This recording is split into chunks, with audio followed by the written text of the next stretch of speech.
سلام كبرات تختاتلتي يوتيوب شانل سينما سمرن لومون كم وترو زي تفرالي حبرتات إذن لكم قريبنا لنا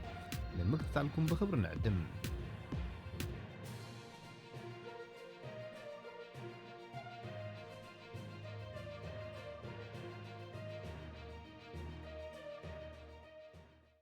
عصر شعات أبلات صاف بيت صحفة بريزنت أذربيجان بكوفيد 19 تلخيفهم كم تصنحون تكونتات أب أزيو الشغال كونتات كم زركبن زي إنديبندنت حبيرام زي كازي كاب كتما باكو أجانس فرانس بريس أبز حلفة سولوس كم زحبرتو أقدمهم عصر سلسة أبلات نايتا أنصار حمام كورونا نمكلاس زغومة حي العمام بتحمام تلخيفهم بمركبهم تقوداي تحساسابي كخون كم زغل وهبقال نايتا حي العمام رامين بايرام لي قليت من بارو يذكر أذربيجان كساب حجي شمون تشحن 290 حالة ملكفتي كتمزقبن كلا 98 سبات كم زموتون كابز حلفة سومن جميرو حدش ملكفتي ب23 300 موسخو اتي منشي افليتم اتاب نداري هابتام زخونت هاجر أذربيجان كاورح مقابي جميرا بمخنيات كورونا فيروس أصنعاتو زنبرت كل قراتات اب 30 حدن قنبوت كم زل على توز فلت كوينو دحرتي ملكفت نايتم 10 3 سبات بريزنت نايت هاجر إلهام إليب نمكل خال نايت حمام زقبرت انقاقاتات شلل بمبال قصر حدش يستلخ فيوسخ كم زلو مسلبجن نايت هاجر ابز كايدو صانحوت غليصم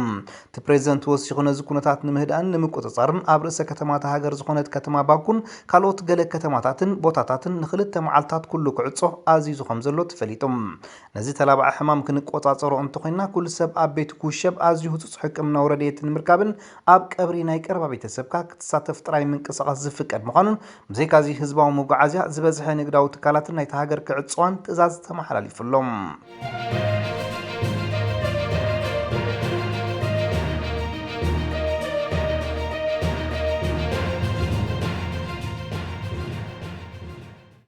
بمخنيات مغشا كفلوريدا ناب سومين كارولينا زخد مارك هوتي استبالو القسب ناي $100,000 تعوات لوتر مخان نا فلوريدا هابتي مو كم تملسه مرب حبريتا مترو اب قص اتاسفيرام هوتي كفلوريدا ناب سومين كارولينا نحبتم بعلت بيتان مبصح كم زخدن ابتن مسقوم زصنحل معلتات ناب حد سوبر ماركت كعد كيلو دحر مخارو اتي موعوعي ناي لوتري كساب $300,000 زبل مسراعي اعينتو كم تسحبن كم سوانونن انتغونغن ناب غزاني حبتو كملس قال سقومتات مسرفو نفس قد نجيرو ندحري تمليسو $30 حانت تكيت أوريتو كم زغد عبيرم دحرينا بحابتو مخارو نتالو طريق حقا خم جمرن نايفل ما سلسة قططات مسحقه $100 تعوت مسيلوم نحابتو تعوات $100 كوينة كبل بحقوس كم زنقران نتا تكيت سرعيت حابتو جنا ملو كم زي تحكت مراي تغنزب كل علي بمبال كم زحقاقتون دحري ميتي توسخ 3-0 كم صنحان ماركوتي نتي زي تتصبيو في تصامي قليتم زي حسب كيرخب اي مرقم اي مرقا كم زمهال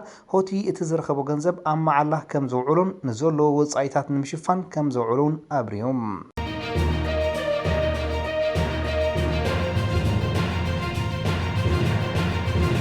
حاكايم هندي كافحنا ناي حد حموم 61 سنتيمتر زقمتو جمد ناي تليفون تشارجر كم زوصولو تفريتم اتي اسلام تبهل ود 30 عام حموم اب كبدوك انزا 5 سمعون ناب حكمنا كم زمصن اكس راي دحر مغبارو افحنيو 61 سنتيمتر زقمتو جمد ناي تشارجر كم سراين قدمي اوبريشن مغبارم نخلته معلتات لاكزاتيف تبهل مدهاين تكوسد كم زغبرون صصبات كابتا اب سمين هند تركب غهواتي سبالت هوسبيتال ترخبه يردم دحر خلته معلتات بحموش حكايم سخايدن 45 دقائق زوسر مطبحتي كافحنا ناي تحمم نتجمد ناي تشارجر اوصيوم اليوم بخمي كاتو كيلو زبل حنق ليتاي كم زخونن اتحمم حق كزارب تسكيفو كخون كم زخلن حدا كابتوم مطبحت زكايدو دكتورات غليصوم دكتور وسيغو ابزنا الى 25 عامت ناي حكمنا تمكرو كمزي اغاطيمو كم زي فلطن ولا كواسنا امراوي كونتات ناي تحمم ملو افلطو ايهالو نمصامدوم اب صوتاو ركب فلي حاغوس نمابن مالت سيكشوال جراتيفيكيشن زي كون نغرات كتفصم زغدد كخون كم زخلن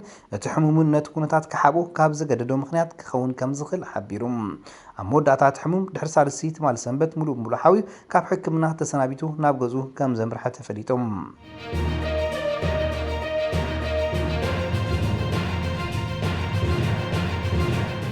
تفرالي سبورتاو حبرتات عزنا لكم قريبنا لنا لمكتتالكم بخبر نعدم باير مونيخ انتراخ فرانكفورت كلتا بحد بمسعر مبل 24 غزيا ناف فصامي وانጫ جرمن بصحم ابتي اميرا مونيخ الانس ارينا سخايد ناي فرق فصامي ግጥም امبل 14 ጎይታ አሲስ ኮይን ዝርከብ ቶማስ ሙለር ዝሃንደሳ ኢቫን ፐሪሲች ሾቶ በዘመዝግባ ሙኒክ ሓደ ባዶ መሪሓ ንዕረፍት ወፅም ድሕሪ ዕረፍቲ ኣብ መበል 66 ደቂቕ ተቐይሩና ሜዳ ዝኣተወ ዳኮስታ ኣብ መበል 69 ደቂቕ ሸቶ ብምዝጋብ ማዕረ ክኾና እንከለዋ ኣይፀንሑን። ድሕሪ 5 ደቂቕ ሙኒኽ በቲ ሸቶ ብምዝጋብ መትሓዚ ሳይንዎ ዘሎ ሮበርት ሌዋንዶውስኪ ሸቶ ብምዝጋብ ሙኒኽ ናይ 2-1 ዓወት ብምዝጋብ ንፍጻሜ ሰጊራ። ባየር ሙኒኽ ንመበል 24 ግዜ እያ ናብ ዋንጫ ዲኤፍኤ ፖልካ ማለት ዋንጫ ጀርመን ክትቀርብ ክሳብ ሕጂ ን19 ግዜ ተዓዊታ ነታ ዋንጫ ክትረኽባ እንከላ ሕጂ እውን መበል 20 ግዜ ነታ ዋንጫ ክትዓትራ ኣብ ኣፍ ደገ ከም ዘላ ብዙሓት ይግምቱ። ብዘይካዚ እታ ጀርመናዊት ክለብ መበል 12 ተኸታታሊ ዓወታ መዝጊባ ኣቃውማ ኣደላዲላ ከም እትርከብን ኣብ ውድድር ቡንደስሊጋ ጀርመን እውን ንመበል 30 ግዜ ዓወት ንምዝጋብ ተቓሪባ ከም ዘላ ይፍለጥ። ብዘይካዚ ኢንትራክት ፍራንክፈርት አንጻር ሙኒኽ ሓያል ተወዳዳርነት ብምንጽብራቕ ኩሉ ግዜ ስጋት ትኾና ጋንታ ከም ዝኾነቱን እዚ ናይ ትማሊ ፀወታውን በዳሂት ኮይና ብምቕራባን ብጸቢብ ምርትዓን ምስክር ናቱ እዩ። ፍራንክፈርት ንሙኒኽ ኣብ 2019 5-1 ምስዓራን ኣሰልጣኒ ሙኒኽ ኒኮ ኮቫች ገዳይ ምብራር ምዃኑን ይዝከር። ኣብዚ ናይ ፍርቂ ፍጻሜ ግጥም ተጻዋቲ ፍራንክፈርት ነቲ ኣብ ዓለምና እዋናውን ኣዛረብን ኮይኑ ዝርከብ ጉዳይ ዓሌትነት ንምቅዋምን ኣብቲ ለቢሳቶ ተጻዋተት ማልያ ብላክ ላይቭስ ማተር ዝብል ጭርሖ ተጻሒፉ ምንባሩን ክራይ እንከሎ ኣብዚ ሎም እዋን ብደረጃ ክለብ ኣንጻር ዓሌትነት ደው ምባል ካብ ዝስዕባ ዘለዋ ብዙሓት ክለባት ሓንቲ ኮይና ኣላ። ድሕርቲ ግጥም ኣካፋሊ ሙኒክ ቶማስ ሙለር ቅድሚ ዕረፍቲ ብዙሕ ሽታት ከመዝግቡን እቲ ፀወታ ቅድሚ ዕረፍቲ ክውዳእ ይኽእልን ከም ዝነበረ ምስ ኤአርዲ ኣብ ዘካየዶ ዝርብ ሓቢሩ። መዕወቲ ሸቶ ሙኒኽ ዘመዝገበ ሌዋንዶውስኪ ኣብዚ ዓመተ ስፖርት ጥራይ ዘመዝገበ ብዙሕ ሸቶ ናብ 45 ከብ ምባል ኣብ ኤውሮጳ ዝለዓለ ኣመዝጋቢ ሸቶ ብምዃን መትሓዝ ዘይተረኽቦ ኣጥቃዓይ ኮይኑሎም። ብዘይካዚ ኣሰልጣኒ ሙኒኽ ሃንስ ፊሊክስ ድሕሪ ዕረፍቲ ንኮማንን ፔሪሺችን ብምውፃእ ንኣልካንታራን ሉካስ ሄርናንደዝን ብምእታው ሚዛን ፀወታ ናብ ረብሓ ጋንቱ ክቕልስ እንከሎ ጋንቱ ብሉፅነት ከም ዝነበራ ተሓቢሩ። ብፍራንክፈርት ሓያል ተወዳዳርነት ከም ዝገጠሙን ኣይሓበን። ውድድር ዋንጫ ጀርመን ን4 ሐምለ 2020 ባየር ሙኒኽ ኣንጻር ባየር ሌቨርኩሰን ክካየድ ምዃኑ ተፈሊጦም። ካብ ዜናታት ጀርመን ከወፃና ባየር ሙኒኽ ንኣካፋሊኣ ኮረንቲን ቶሊሶ ካብታ ክለብ ክወፅእ ቀጠልያ መብራህቲ ከም ዝወላዓትሉን ክትሸጦ ተዳልያ ከም ዘላን ዴይሊ ሜይል ስፖርት ሓቢራ። እቲ ፈረንሳዊ ኣካፋሊ ብ2017 ካብ ፈረንሳዊት ክለብ ሊዮን ብ37 ሚልዮን ፓውንድ ናብ ሙኒኽ ከም ተሰጋገረ ዝዝከር ኮይኑ ድሕሪ ናይ 13 ፀወታታት ኣብ ዓመት 2018-2019 ብዘጋጠሙ መስበርቲ ንንውሕ ዝበለ እዋን ካብ ፀወታ ተኣሊሙ ምንባሩ ይፍለጥ። ነቲ ምስ ሃገሩ ፈረንሳ ብምዃን ዕዉት ዋንጫ ዓለም ዝኾነ ቶሊሶ ኣቐዲመን ክለባት ኢንተር ሚላን፣ ጁቬንቱስ፣ ኣርሰናልን ማንቸስተር ዩናይትድን ከፈርምኦ ፈተነታት ከም ዘካየዳን ሙኒኽ ክትሰዶ ብዘይ ምድላያ ግን እቲ ፈተነታት ፈሺሉ ክተርፍ ይተራዩ። ኣብዚ ሕጂ እዋን ባየር ሙኒኽ ኮረንቲን ቶሊሶ ካብ ዝመጽእ ዓመተ ስፖርት ጀሚሩ ተጻዋታይ ናይ ካልእ ክለብ ክኸውን ምዃኑ ብምግላጽን እቲ ተጻዋታይ እውን ናይ ምውጻእ ድሌት ከም ዘለዎም ብምሕባሩ ምውጻእ ናይ ተጻዋታይ ርጉጽ እናኾነ ይመጽእ ከም ዘሎ RMC ስፖርት ኣፍሊጣ። ኣብ ዓመተ 2022 ውዕሉ ዘብቅዕ ቶሊሶ ብክለባት ማንቸስተር ዩናይትድን ኢንተር ሚላን ተጠሚቱ ከም ዘሎን እዘን ክልተ ክለባት ብተደጋጋሚ ማዕጾ ሙኒኽ ይኹሕኩሓ ከም ዘለዋን ባየር ሙኒኽ ንተጻዋታይ ንምፍናው 31 ሚልዮን ፓውንድ ተሚናቶ ከም ዘላን እቶም ምንጭታት ወሲኾም ሓቢሮም። መሰረት ሓበሬታት ተንታን ስፖርት RMC ስፖርት መሐመድ ቡሓፍሲ ዩናይትድ ምስ ተጻዋታይ ዝርባት ከም ዘካየደትን ንምስጋር ናይ ተጻዋታይ ትሰርሕ ከም ዘላን ካብ ኢንተር ተወዳዳርነት ክመጻ ከም ዝኽእል እውን ገሊጾም። ማንቸስተር ዩናይትድ ኣብ ዝሓለፈ ዓመት ምኽንያት መስበርቲ ኮኸብ ተጻዋታይ ፖል ፖግባ ኣብ ማእከል ሜዳ ዓቢ ሃጓፍ ከም ዝነበራን ድሕሪ ምምጻእ ብሩኖ ፈርናንደስ ግን ሕጂውን ፖግባ ሓዊ ናብ ፀወታ ምምላሱን ምክፍፋል ዩናይትድ ካብ ዝኾነ እዋን ተደላዲሉ ከም ዘሎን ኣብዚ ሕጂ እዋን ካልእ ኣከፋፋሊ ምምጻእ ንምንታይ ኣድለየ ዝብል ዛዕባታት ክለዓል ከም ዘገድድን ገለ ተንተንቱን ፖል ፖግባ ኣብታ ክለብ ክጸንሕ ዘሎ ተኽእሎታት ጸቢብ እዩ ክብል ገምጋሞም ይበምሉ። ስኮት ማክቶሚናይ ፍሬድን ኔማንያ ማችን ኣብቲ መስመር ዝፃወቱ ካልኦት ተፃወቱ ዘለዎ ሾልሻየር ነታ ጋንታ ከደላድላ ድሌት ከም ዘለዎን ዝሕበር ኮይኑ መስበርቲ ናይ ኮረንቲን ቶሊሶ ዘተሓሳስብ ምዃኑን ምስ ጋንታ ቅርበት ዘለዎም ወገናት ስክፍቶኦም ክገልጹ ከለዉ ኣብቲ ወከልቲ ናይ ክልቲአን ክለባት ኣብ ዘራኸብሉ ቀዳማይ ኣጀንዳ ከም ዝስራዑን እቲ ምንጪ ኣነጺሮም። ኣብዚ እዋን ሙሉእ ሓዊ ናብ ፀወታ ተመሊሱ ዝርከብ ቶሊሶ ውድድራት ቡንደስሊጋ ካብ ጅምር ኣብ 3 ግጥማት ተቐያሪ ኮይኑ ብምእታው ናብ ፀወታ ተመሊሱሎም። እንተኾነ ግን ቀዋሚ ተሰላፊ ንምዃን ትሑት ዕድላት ከም ዘለዎ ምግንዛብ ካብታ ክለብ ክወፅእ ከም ዝግደድ ተፈሊጦም። ቲያጎ አልካንታራ ምስ ሙኒኽ ዘሎ ውዕል ከናውሖ ኣብ ዝርርብ ከም ዘሎን ሊዮን ጎሬትስካ ኣብ ብሉፅ ኣቃውማ ከም ዘሎን ጆስዋ ኪሚችን ቀዳማይ ተመራፂ ኣሰልጣኒ ሃንስ ፊሊክስ ብምዃኑ ምኩር ተጻዋታይ ጃቪ ማርቲነዝ ኣብ ሙኒኽ ክጸንሕ ይደሊ ምህላው ኮረንቲን ቶሊሶ ኣብ መንበር ተቐየርቲ ክጸንሕ ከም ዝኾነ ፈሊጡ ናብ ካልእ ብቀዋምነት ክስለፈላ ዝኽእል ጋንታ ክቕይርን ኣብ ውድድር ዋንጫ ኤውሮጳ ምስ ሃገራዊት ጋንታ ክጻወትን ብዲዲየር ዴሻምፕ ክምረጽ እንተኾይኑ ብቕዓቱ ከርኢ ከም ዘለዎ ምእማን እዩ ካብ ሙኒኽ ክወፅእ ከም ዝወሰነ ተፈሊጦም። ኣብ ከቢድ ሚዛን መኸተጉስ ዓለምና ልዑል ሽም ካብ ዘለዎም ክልተ ተጓሰልቲ አንቶኒ ጆሹዋን ታይሰን ፉሪን ኣብ ዝመጽእ ዓመት ክልተ ውድድራት ከካይዱ ኣብ ስምምዕ ከም ዝበጽሑ ስፖርታዊት መርበብ ሓበሬታ ዴይሊ ሜል ሓቢራ። ኣዳላዊ ሰራዕ ጾታ አንቶኒ ጆሹዋ ዝኾነ ኤዲ ሄርን ከም ዝሓበሮ ኣብ ዓመት 2021 ንክልተ እዋን ግጥም ከካይዱን ፋይናንሳዊ ስምምዓት ከም ዝተኻየደን ብምግላጽ ወናኒ 3 ቤልት ማለት WBA IBF ን WBO ዝኾነ ጆሹዋ ነቲ WBC ቤልት ሒዙ ዝርከብ ታይሰን ፊሪ ብምስዓር ንጉስ መኸተጉስ ዓለምና ክኸውን ዘለዎ ትጽቢት ገሊጹ። መሰረት ሓበሬታ ዴይሊ ሜል ኣብ ቀዳማይ ጾታ ካብ ዝርከብ ኣታዊ ማዕረ 50-50 ክካፈልዎን ኣብ ካልኣይ ግጥም ተዓዋቲ 60 ሚእታዊት ክረክብን እተሰዓረ ድማ 40 ሚእታዊት ክረክብ ኣብ ስምምዕ ምብጽሖም ኣረዲኦም። ኤዲ ሄርን ኩሉ ስምምዓት ተፈጺሙ ውዕል ምፍራም ከም ዝሰርፎን እቲ ውድድር ዝካየደሉ ዕለትን ቦታን ኣብ ቀጻሊ ክዘራረቡ ምዃኖም ንስካይ ስፖርት ክሕብር እንከሎ እቲ ቀዳማይ ግጥም ኣብ ክራማት ናይ ዝመጽእ ዓመት ክካየድ ምዃኑን ህዝቢ ዓለም ብሃንቆታ ዝጽበዩን ፍሉይን ብሉጹን ግጥም ክኸውን ግምት ሂቡ። ጆሹዋ ቅድሚ ዝግጥም ምስ ቡልጋርያዊ ኩብራት ቡለስ ክጋጠም መደብ ከም ዘለዎን ከምኡውን ታይሰን ፍሪ ምስ ኣሜሪካዊ ዲዮንታይ ዊልደር ክፋለም ምዃኑ እቲ ምንጪ ወሲኹ ሓቢሩ። ወዲ 30 ዓመት አንቶኒ ጆሹዋ ኣብ ዝሓለፈ ሰሙናት ኣብ ልምምድ ናይ ብርኪ መጉዳእቲ ከም ዘጋጠሞን እንተኾነ ግን ምስ ቡለብ ክጋጠም ከም ዘይዓግቶን ክሳብ ሽዑ ክሓዊ ዘለዎ ተስፋ ገሊጹ።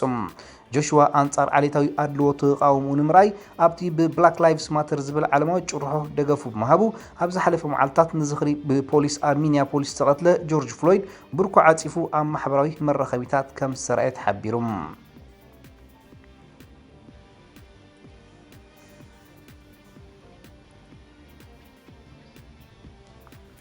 ግብፃዊ ኣጥቃዓይ ክለብ ሊቨርፑል መሐመድ ሳላሕ ትማሊ ኣብ ሰዓታት ድሕሪ ቀትሪ ኣብ ስዋንስቤሪ ከባቢ ኦልድ ስዋን ዝርከብ እንዳ ነዳዲ ዝመፁ ኩሎም ደገፍቲ ናይታ ክለብ ወፃኢታት ናይ ነዳዲ ከም ዝሸፈነሎም ዴይሊ ሜረር ኣብ ገጻት ኣስፊሮም። ሳላሕ ኣብ ሜዳ ዘርእዮ ብሉጽነት ብደገፍቲ ናይታ ክለብ ተፈታዊ ክኸውን ከሎ ምቕሉልን ለጋስን ምዃኑን ፈተውቱን ቀረብቱን ብተደጋጋሚ ክገልጹ ምጽንሖምን መርኣያ ናይ ዝውን ትማሊ ኣብቲ እንዳ ነዳዲ ዝመፁ ኩሎም ዓማዊል ብወፃኢታቱ ፉል ታንክ ክመሉ ከም ዝወሰነን ብዙሓት ነዚ ዕድል ዝረኸቡ ኣብ ትዊተርን ካልእ ማሕበራዊ መራኸቢታት ምስጋንኦምን ምስክርነቶምን ገሊጾም እዮም። ንደገፍቲ ክለቡ ኣብ ሜዳን ካብ ሜዳ ወፃእን ሓጎስ ክፈጥር ዝኽእል ተጻዋታይ ምባል ብብዙሓት ዝተመጎሰ ሳላሕ ኣብ ሊቨርፑል ካብ ዝመጽእ ኣብ ውሽጢ 2 ዓመታት ኮኸብ ኣመዝጋቢ ክኸውን እንከሎ ኣብቲ ዝመጽእ ሰሙን ዳግማይ ዝጅመር ውድድር ፕሪምየር ሊግ ክለቡ ድሕሪ 30 ዓመታት ንዋንጫ ፕሪምየር ሊግ ክትዓትር ናይ መዓልታት ሕቶ ጥራይ ኮይኑ ዘሎ። ኣርሰናል ንማን ሲቲ እንተስዒራታን ጌና ከይተዛዘመ ዋንጫ ክትልዕል ምዃናን ከምኡውን ሊቨርፑልን ኣብ ናይ ደርቢ ግጥም ኣንጻር ኤቨርተን ፈላም ጾታ ይጽበያ ከም ዘለውን ተሓቢሮም። መሐመድ ሳላሕ ኣብቲ እንዳ ነዳዲ ናይ ልምምድ ማልያ ናይ ክለቡ ገይሩ ከም ዝሰራየን እቲ ተጻዋታይ ነታ ቤንትሊ ዝዓይነታ መኪና ነዳዲ ንምምላእ ናብቲ ቦታ ከም ዝመፀን እቲ ምንጪ ነቲ ዝነበረ ኩነታት ኣብሪሁም። ሓደ ካብ ደገፍቲ ከመይ ጌርካ ነዚ ሰብ ክትጸልኦ ትኽእል ክብል ኣብ ትዊተር ኣስፊሩ። ካልእ ደጋፊ ሊቨርፑል ብሓቂ ሻምፒዮን ኣብ ኩሉ ሻምፒዮን ክብል ክጽሕፍ እንከሎ ዝበዝሑ ንጉስ ግብፂ ክብሉ ክውድስዎ ተራዮም። ካብ ዜና ሳላሕ ከይወፃና ቅድሚ ቁሩብ መዓልታት ንሳላሕ ኣብ ሃገሩ ግብፂ ምስ ክለብ ዓረብ ኮንትራክተርስ መጻወቱ ዝነበረ ሓላዊ ልዳት መሐመድ ኤል ኣኸባዊ ሳላሕ ኣብ ደረጃ ክበጽሕ ዝብል ሓሳብ ከም ዘይነበሮ ገሊጹ ምንባሩ ይዝከር። ተሓላዊ ልዳት ኣብ ደረጃ ብሉጽነት ክበጽሕን ኣብ መድረኽ ኤሮጳ ክደምቕ ትጽቢት ከም ዘይነበሮን ከይሓብአ ምስ ቴን ቲቪ ቻነል ኣብ ዘካየዶ ቃለ መሕትት ተዛሪቡ። ናብ ደረጃ ክበጽሕ ዝኻለ ልዑላት ተሓሳስባ ከም ዝነበሮን ዓቢ ራእይ ከም ዝነበሮን ካብ ምግላጽ ዘይተቆጠበ እቲ መጻወቲ ነበር። ኣብ ሓደ እዋን ዝዓብያ ክለባት ግብፂ ኣልኣህልን ዘማሊክን ተጻዋታይ ክፈርማ ኣብ ዘልያሉ እዋን ንመን ክመርጽ ከም ዘሊ ምስ ሓተትክዎ ንኽልቲአን ከም ዘይመርጸን ኣብ ኤሮጳ ናይ ምጽዋት ሓሳብ ከም ዘለዎን ገሊጽለይ ምንባሩን እቲ ዝነበሩ ኣተሓሳስባ ናብ ደረጃ ዘብጽሖ ምንባሩ ካብቲ ኣዝዩ ዘገርሞ ነገር ምንባሩ ገሊጹ።